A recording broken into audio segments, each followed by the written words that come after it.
the orbital marketplace of Kepler 442b's primary station, hummed with the cacophony of 1,000 species conducting business. Chris navigated through the crowd with practiced ease, his neural interface displaying real-time translation, overlays for the dozen languages being spoken around him. He was here for one reason: to finalize the trajectory calculations for humanity's first extragalactic colony ship. The Exodus Protocol represented 2 centuries of human ingenuity, a generation ship capable of reaching Andromeda in 2.3 million years, using a revolutionary quantum-entangled propulsion system. Chris, lead astrophysicist for the project, had spent 5 years refining the gravitational assist sequence that would slingshot the vessel through 3 galaxy clusters before its final approach. He was reviewing the final calculations on his holopad when a thin, 3-fingered hand touched his sleeve. "Your calculations are wrong," a raspy voice said in perfect, unaccented English. Chris looked down. The speaker was a Zythian female, or at least she appeared to be. Her species' distinctive crystalline eye structures marked her as one of the oldest spacefaring races in the local cluster. But her clothing was tattered, her exoskeleton segments dull and cracked. A beggar, clearly, seeking attention with provocative statements to earn a few credits. He laughed, not unkindly. "I appreciate the concern, but I've triple-checked these numbers with the finest quantum computers in human space." He reached into his pocket and transferred 50 credits to her account, a generous amount. "Buy yourself something warm." The Zythian woman, Salina, according to the brief profile his interface pulled up, didn't move. Her crystalline eyes refracted the station's artificial light into rainbow patterns. "The veiled current," she said quietly. "You haven't accounted for the veiled current between Virgo and Coma Berenices." Chris's smile faded. Those were 2 of the galaxy clusters in his trajectory plan. There's no such phenomenon in any astrophysical database. "No," Salina agreed. "There wouldn't be. Your species has only been in space for 300 years. The current reveals itself only to vessels traveling above 0.89 C for extended periods. It's a dark matter convection stream, undetectable until you're inside it." "Dark matter doesn't form convection streams," Chris said automatically, though something in her tone made him uneasy. "It's non-interacting." Salina's mandibles clicked, the Zythian equivalent of a bitter smile. "Your Einstein lambda cold dark matter model is beautiful, elegant, and 94% accurate for your observable universe." She leaned closer, her voice dropping. "But you're planning to leave your observable universe, human. The rules change at the boundaries." Chris stared at her. This was insane. Beggars didn't discuss cosmological models. "Who are you really?" But Salina was already shuffling away, disappearing into the crowd before he could stop her. That night Chris couldn't sleep. He ran simulations in his quarters, modeling hypothetical dark matter flows along his planned trajectory. Nothing. The calculations held firm. And yet, he'd spent his entire career studying the universe's hidden architecture. Dark matter, dark energy. Humanity understood perhaps 5% of reality's true composition. What if there were phenomena that only revealed themselves at scales humanity had never achieved? The thought gnawed at him. By morning, he'd made his decision. Using the station's extensive surveillance network and calling in several favors, Chris tracked Salina to a maintenance level in the station's lower rings, where she'd apparently been living in an abandoned storage unit. When he found her, she was hunched over a collection of salvaged electronics, her 3-fingered hands moving with surprising dexterity as she assembled something that looked like a primitive stellar cartograph. "You came," she said without looking up. "Tell me about the veiled current." Salina's hands paused. She set down her tools and gestured to a makeshift chair, a crate marked with faded shipping codes. "Sit, human. This will take time." Over the next 4 hours, Salina told her story. She had been, 70 years ago, a senior navigator for the Zythian Deep Reach Initiative, an attempt to establish a colony in the Triangulum Galaxy. Their vessel, the Resonance of Thought, had used technology similar to what humanity was now deploying.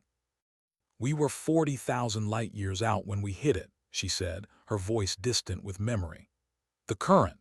Our sensors detected nothing wrong, but the navigation AI began reporting discrepancies. By the time we understood what was happening, we'd been pushed 17,000 light-years off course." "But you survived," Chris said. "Barely. We had to abort the mission. Spent 30 years limping back to known space on backup propulsion." Her crystalline eyes fixed on him. "Of the 300 crew members who departed, only 41 made it home. The others. The current's gravitational shear created tidal forces our shields couldn't fully compensate for." "Why didn't you report this? Why isn't this in the databases?" Salina's mandibles clicked again, softer this time. "I did report it, filed a comprehensive analysis with the Galactic Cartography Council. They dismissed it as equipment failure. Zythian technology was considered old-fashioned even then. Our quantum sensors were 3 generations behind the Viridian standard." She looked down at her cracked exoskeleton. "I became obsessed with proving the current's existence, spent my fortune on research, lost my position, lost my family's status." She gestured at the cramped storage unit. "And here I am." Chris felt a chill run through him. "You're telling me that in 70 years, no one has verified your findings? No one has traveled far enough, fast enough, in the right direction. The current exists in a very specific region, and your Exodus protocol will pass directly through it." She pulled up a holographic display from her cobbled-together equipment. The projection was crude but clear, a swirling, spiral pattern of dark matter density fluctuations stretching between galaxy clusters. "This is the current," Salina said. "It's fed by the gravitational interaction between Virgo and Coma Berenices, a dark matter superhighway, if you will. Your ship will enter it approximately 1.4 million years into your journey, traveling at 0.91 c. At that speed, the differential forces will be—" She ran quick calculations. "Catastrophic." Chris studied the projection, his mind racing. "Can I see your original data, the recordings from the Resonance of Thought?" "I've tried to show this to 47 scientists over the decades," Salina said quietly. "You're the first who didn't walk away after 5 minutes." The next 3 weeks were the most intense of Chris's life. Salina's data was old, formatted in archaic Zythian protocols, but it was comprehensive. She documented everything: gravitational anomalies, time dilation discrepancies, quantum field fluctuations that made no sense under standard models. Chris brought in Dr. Yuki Tanaka, humanity's leading dark matter physicist, under conditions of absolute secrecy. Together, they analyzed Salina's findings.